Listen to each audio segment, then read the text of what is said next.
You know this type of person. They work, they save, they accumulate. The balance grows. Months pass, years pile up.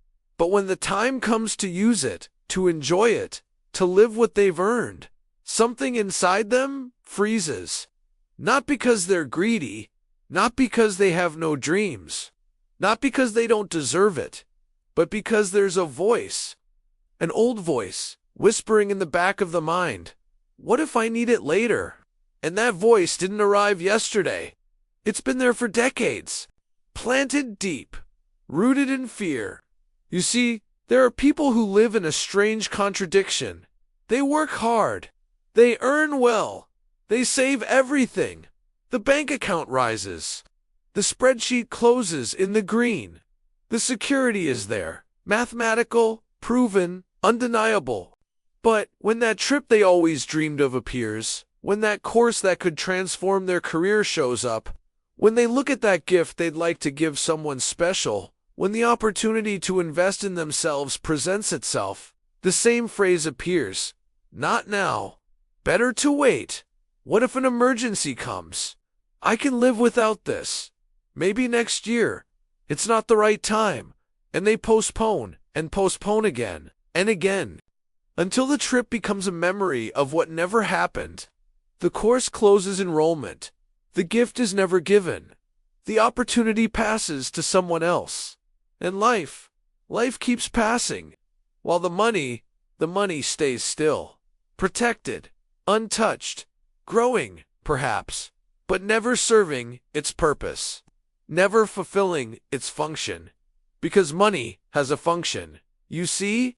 It's not meant to sit there, frozen, like a museum piece behind glass. It's meant to move, to flow, to create experiences, to build memories, to open doors. But for this person, money has become something else entirely. It has become a shield against an invisible threat, a fortress against a danger that never quite materializes but never quite disappears either.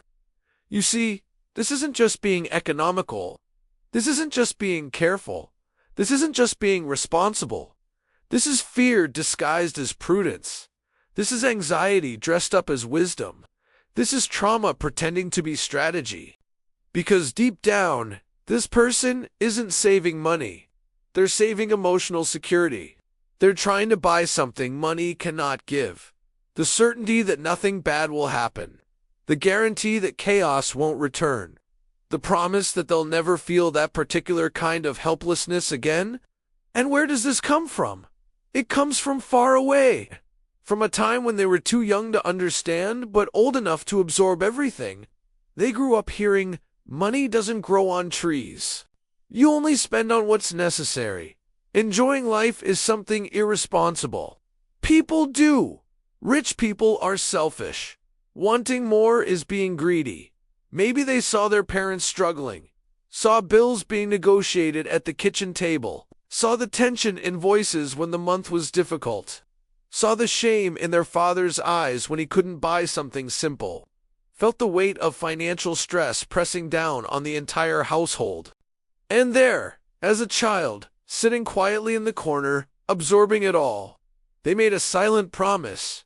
When I grow up, this will never happen to me. I will never be in that position. I will never feel that helplessness. And they kept the promise. They worked. They saved. They built the reserve. They created the safety net. They did everything right. But the promise had a second part, hidden beneath the surface, unspoken but absolute. And to guarantee it never happens, I can never relax. I can never let my guard down. I can never spend freely. Because the moment I do, everything could fall apart. So now, even as an adult, even independent, even with enough money, even with proof of their competence and capability, that scared child still controls every decision. That frightened voice still vetoes every purchase. That ancient fear still determines what's permitted and what's forbidden. And every time they think about spending something beyond the basics, every time they consider investing in joy rather than just survival, Every time they dare to imagine using money for pleasure instead of just protection, that voice whispers, "Careful. It's dangerous. You can't afford to be careless. Remember what happened before. Remember how bad it felt?" And so they retreat, back into the fortress, back into the pattern, back into the familiar prison of perpetual saving and perpetual denying. Here's what few understand. Saving money without ever using it isn't security. It's another form of scarcity. It's poverty mindset with a healthy bank balance.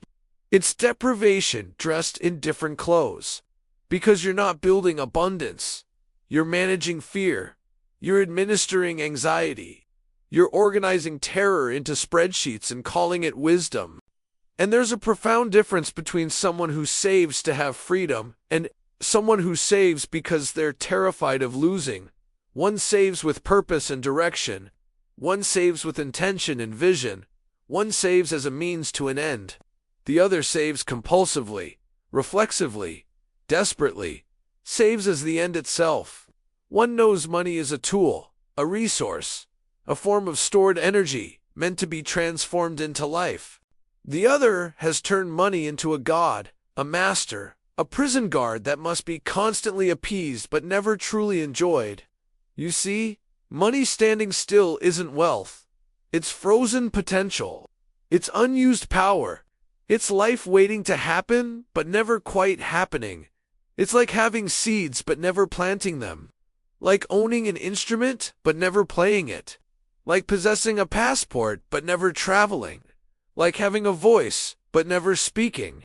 And the cruel irony, the tragic paradox that defines this entire pattern, the person who saves with so much fear of losing everything is already losing. They're losing experiences they'll never get back. They're losing memories that will never be made. They're losing connections that could have deepened. They're losing their own life, one postponed decision at a time. Because life isn't what you accumulate in accounts. Life isn't numbers on a screen. Life isn't a growing balance that nobody ever touches. Life is what you allow yourself to live.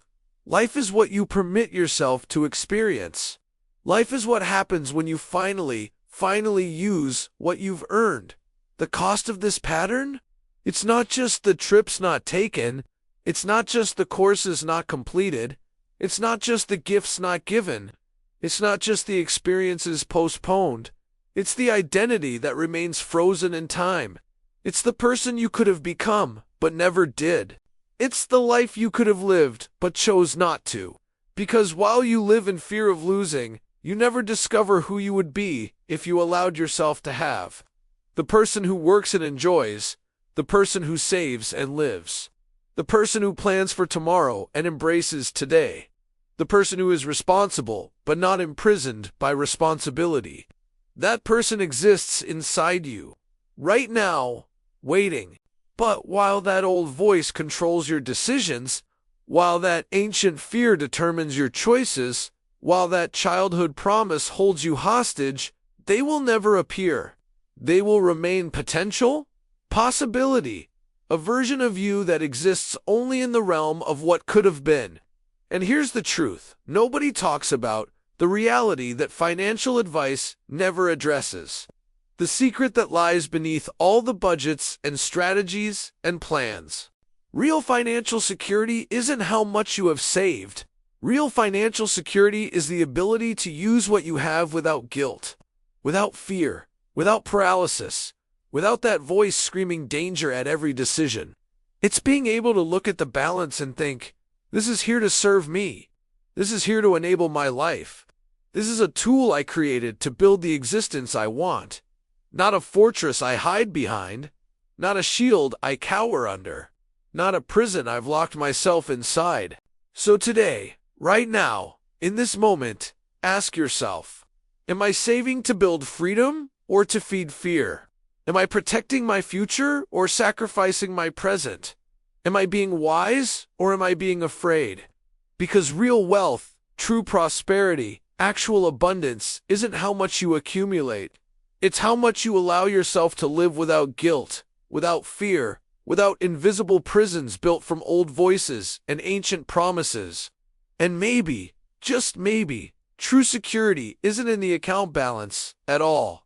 Maybe it's in the courage to live the life your work has already made possible. Maybe it's in the wisdom to know that money saved but never enjoyed is just another form of money wasted. Maybe it's in finally understanding that the greatest risk isn't spending what you have. The greatest risk is dying with it still in the account, unspent, unused, serving no one, creating nothing, just sitting there as a monument to fear. The key has always been with you.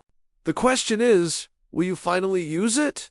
Or will you keep it in your pocket, safe and unused, while life passes by outside the fortress you built? The choice, as always, has been yours all along.